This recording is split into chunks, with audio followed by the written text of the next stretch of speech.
오늘의 주요 뉴스입니다.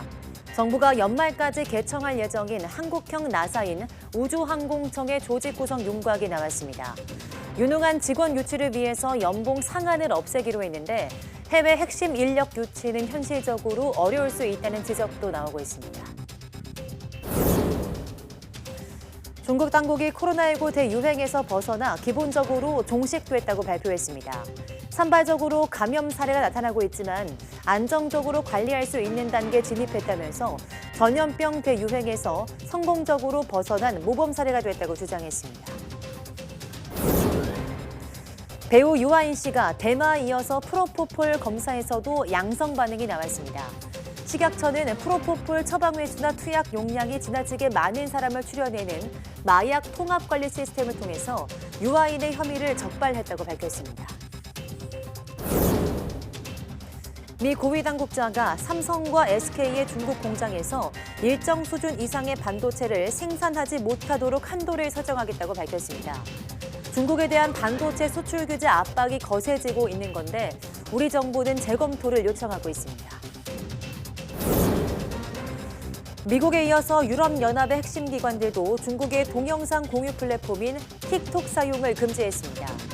EU 집행위원회는 사이버 보안 위협으로부터 보호하기 위한 조치라고 발표했습니다.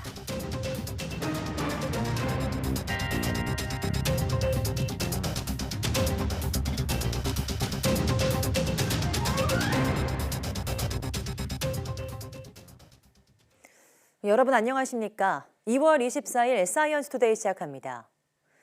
오늘 0시 기준 코로나19 신규 환자는 만 51명으로 집계됐습니다.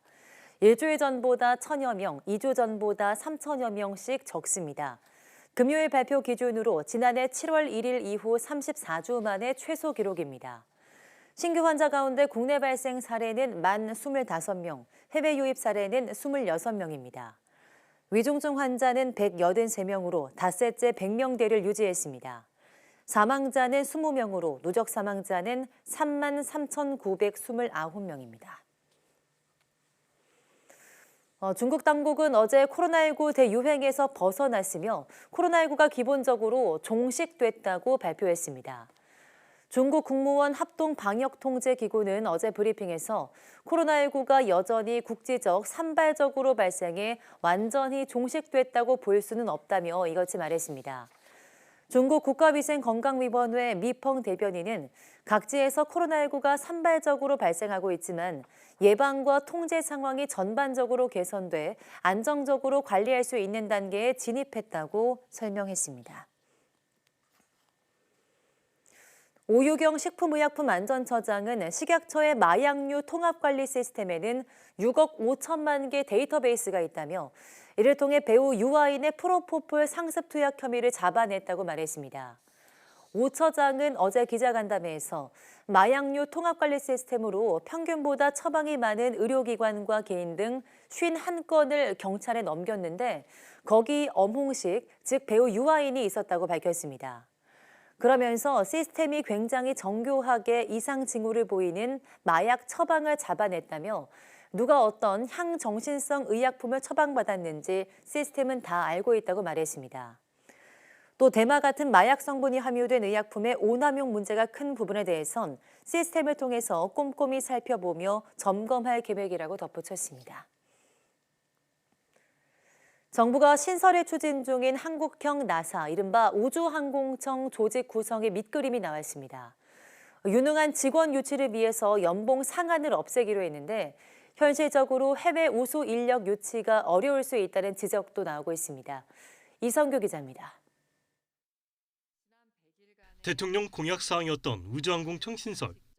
나사를 모델로 한 우주항공청을 설립해서 정책적으로 뒷받침할 것입니다.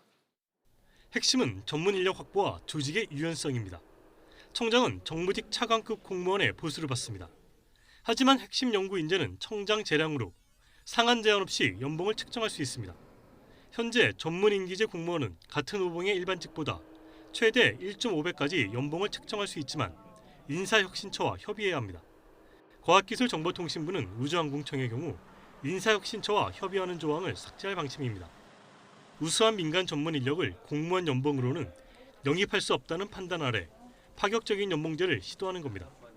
전문가들은 우수 인력 유치라는 취지에는 공감하면서도 해외 핵심 인력 유치가 현실적으로 어려울 수 있다고 지적합니다.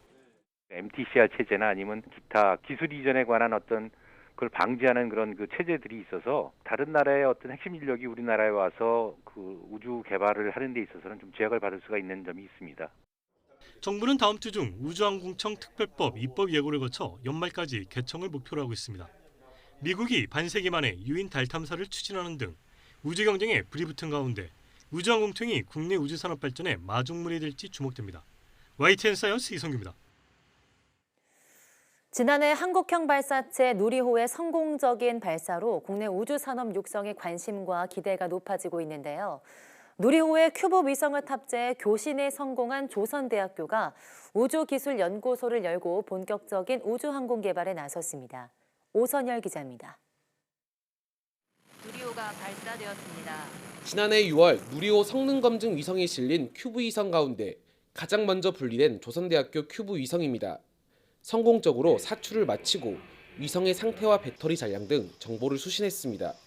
저희 조선대학교에서 개발한 스텝 큐브 위성을 실어서 쏘아 올렸습니다. 이 성공으로 인해서 많은 국민들과 또 이 전라남도 광주 전남 지역의 지역 주민들이 이 위성에 대한 굉장히 큰 관심을 갖게 되었습니다. 조선대학교는 우주항공 신기술을 체계적으로 연구하기 위해 우주기술연구소를 열었습니다. 국내 대학에서 우주기술연구소를 보유한 건 서울대학교와 카이스트에 이어 조선대학교가 세 번째입니다. 연구소는 앞으로 우주 인력을 양성하고 국방과학연구소와 함께 우주국방 사업도 추진합니다.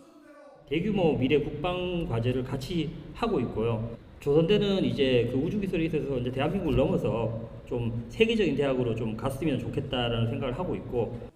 우주기술 보유대학으로 자리 잡은 조선대학교는 2025년 5월 우주로 쏘아 올릴 큐브 위성도 제작하고 있습니다. 순수 자체 기술로 만든 큐브 위성으로 내년 하반기에 시험 발사가 먼저 이뤄집니다.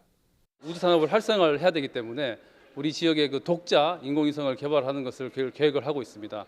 그 미래 우주 기술을 선도하는 그런 세계적인 연구소가 되려고 지금 현재 노력하고 있습니다. 2030년 세계 시장 6,400억 달러 규모로 성장이 예상되는 우주경제. 정부의 우주경제 성장 전략에 맞춰 조선대학교 우주기술연구소가 우주산업을 선도하는 역할을 할 것으로 기대됩니다. YTN 오선열입니다.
요즘 운전할 때 첨단 주행 보조 기능을 이용하시는 분들 많으시죠?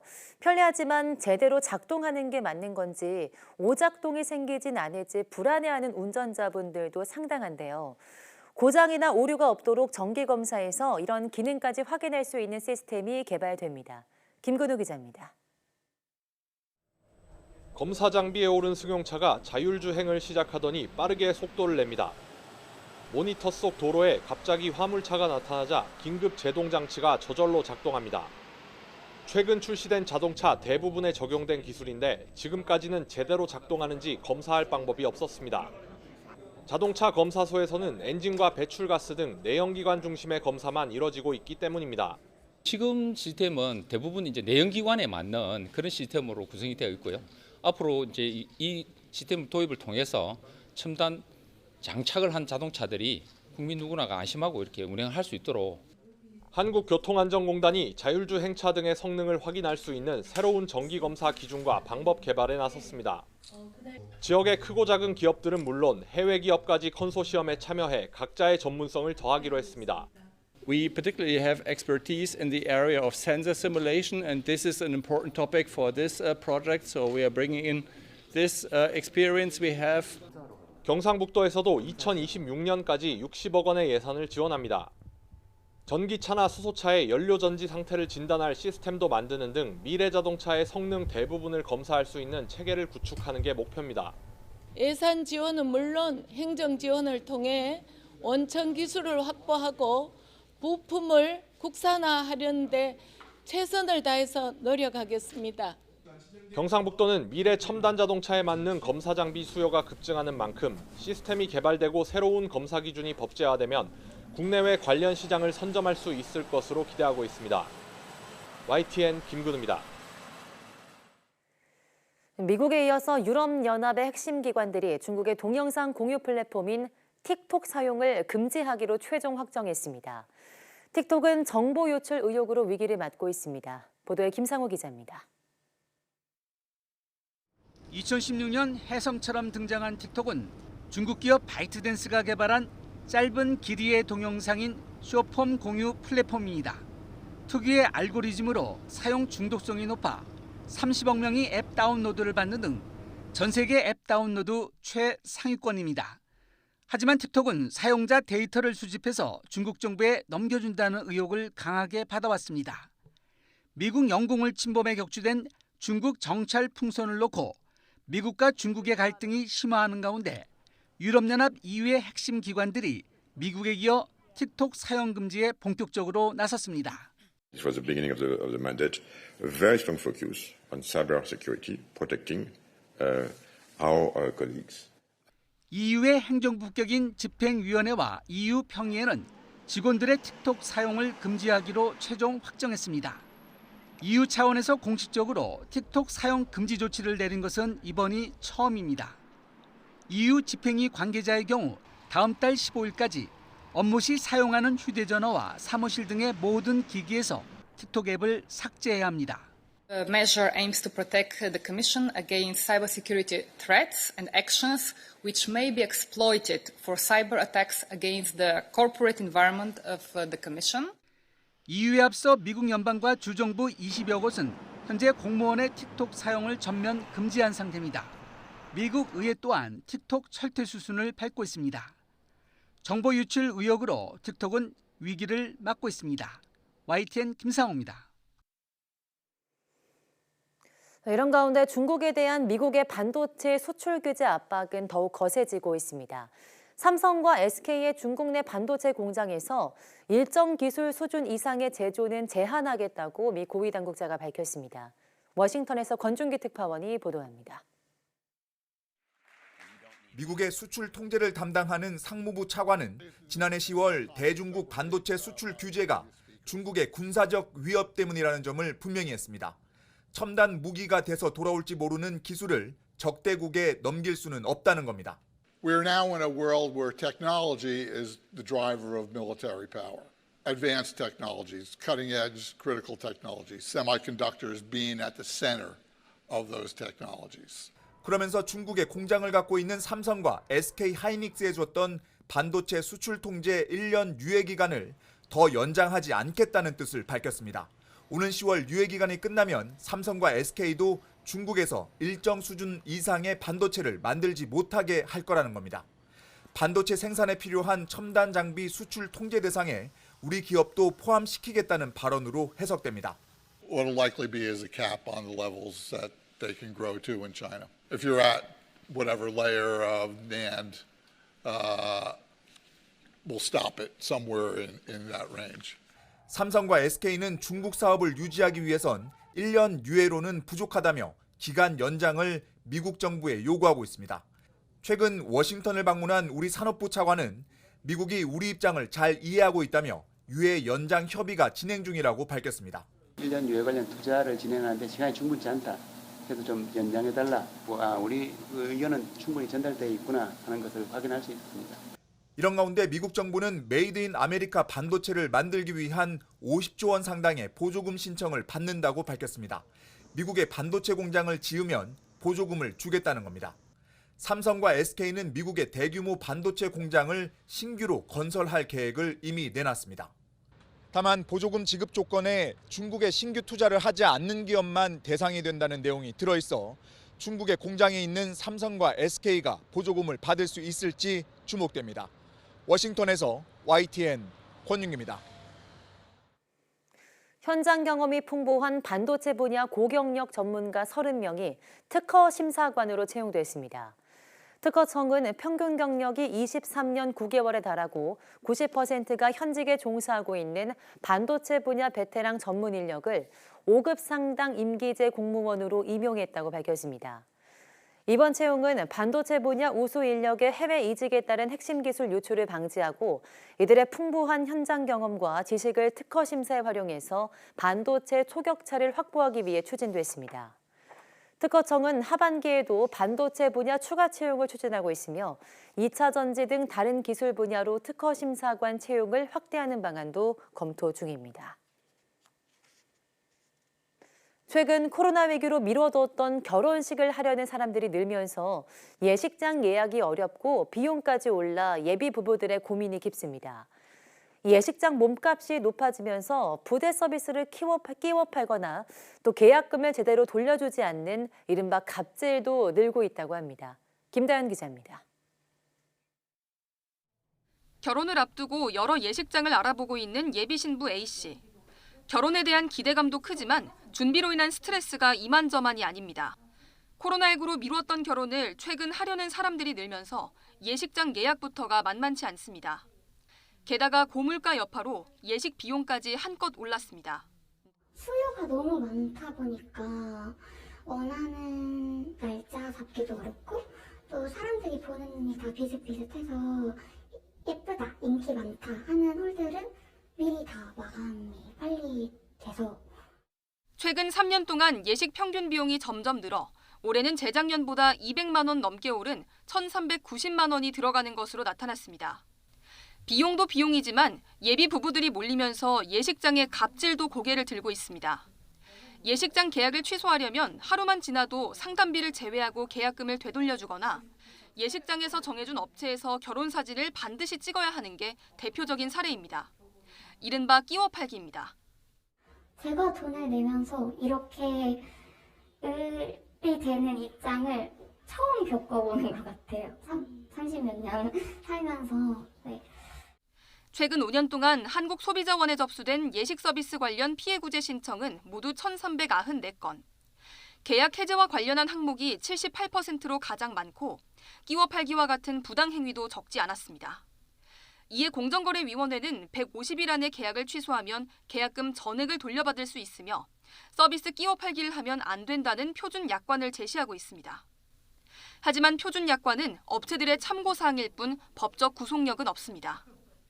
공정거래위원회에 그 약관에 대한 불공정 약관 심사 청구를 하시는 방법이 있고 민사소송을 제기하시면서 그 약관 조항의 무효를 소송 절차에서 주장하시는 방법이 있을 수 있습니다. 고물가의 예식장의 갑질까지 더해지면서 이중고를 겪는 예비 부부들. 아름다운 결혼식을 위해서는 어느 정도 손해는 감수하고 시작해야 한다는 푸념마저 나옵니다. YTN 김다현입니다. 미수금이 쌓여 사실상 자본 잠식 상태인 한국가스공사가 회계상으론 영업이익이 나서 주주들에게 배당금을 지급해야 할 처지에 놓였습니다. 적자를 메꾸기 위해 서민들에게 난방비 폭탄을 안겨놓고 주주들 배를 불리는 게 맞냐는 지적이 나오는 가운데 오늘 배당금 지급 여부가 결정될 예정입니다. 윤혜리 기자입니다. 겨울철 서민들의 부담을 키웠던 난방비 폭탄은 지난해 4차례나 인상된 도시가스 요금 때문이었습니다. 정부는 가스 요금을 올릴 수밖에 없는 이유를 이렇게 설명했습니다. 지금도 사실상 가스공사 같은 경우에 자본 잠식에 가까운 상태다 이렇게 볼 수 있고요. 그래서 가스 공급 자체에 지금 문제가 생길 수 있기 때문에 재작년 1조 원대였던 가스공사 누적 미수금은 지난해 말 9조 원을 넘어 자본금을 초과했고 다음 달엔 12조 원을 넘어설 것으로 예상됩니다. 그런데 재무제표를 보면 지난해 3분기까지 매출액이 33조 원으로 1조 3천억 원대 영업이익이 났습니다. 4분기 실적 발표에선 영업이익이 1조 8천억 원대까지 늘어날 것으로 추정됩니다. 사실상 누적 적자가 심각한 자본 잠식 상태인데 장부상으로는 영업이익이 발생한 착시 효과가 나타난 겁니다.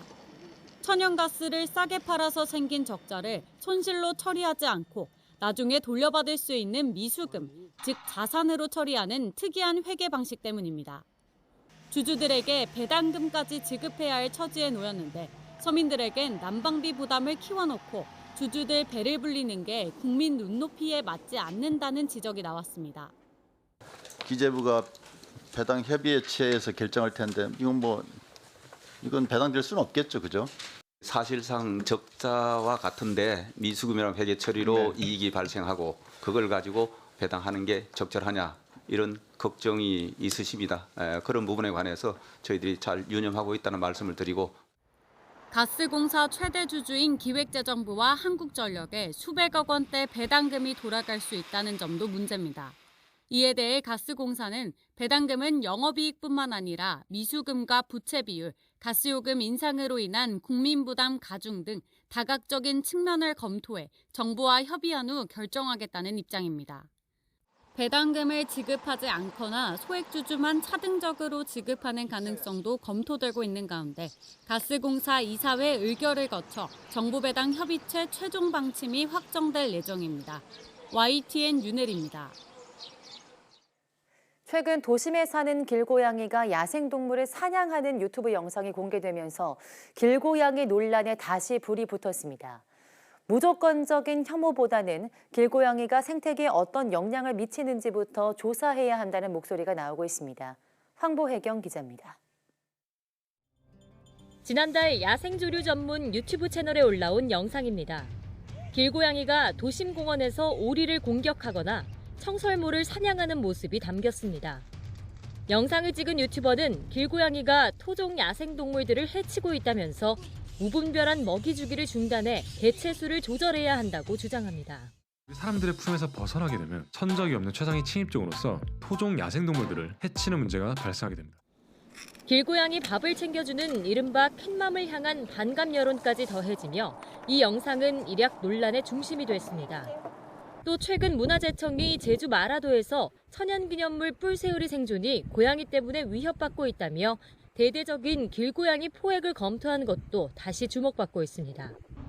동물보호단체는 크게 반발하고 있습니다.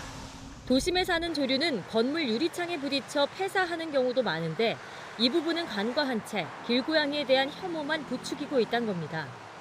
그러면서 유튜버가 근거로 제시한 해외 자료들은 우리나라 상황에 맞지 않는다고 지적했습니다. 부정적 자료들, 이것들도 다 해외 자료 중 하나일 뿐이고 이거를 또 우리나라에 일률적으로 적용하기에는 조금 무리가 있거든요. 이런 가운데 길고양이의 생명과 전체 생태계를 함께 고려하는 인간의 책임감 있는 돌봄이 무엇보다 필요하다는 지적이 나오고 있습니다. 특정 종이 개체수가 많아짐으로 인해서 여러 가지 교란이 발생하고 있는데요. 더불어 공존할 수 있는 그런 환경을 조성해 주는 것이 인간의 책임이라고 생각을 하고 지난해 서울 등 7대 도시에 서식하는 길고양이는 67만여 마리로 추정됩니다. 서울시는 길고양이가 실제로 생태계에 어떤 영향을 주는지 알아보기 위해 올해 처음으로 불암산이나 창덕궁 호원 등 생물종이 다양한 지역에 고양이가 얼마나 출현하는지부터 파악하기로 했습니다. YTN 황보혜경입니다.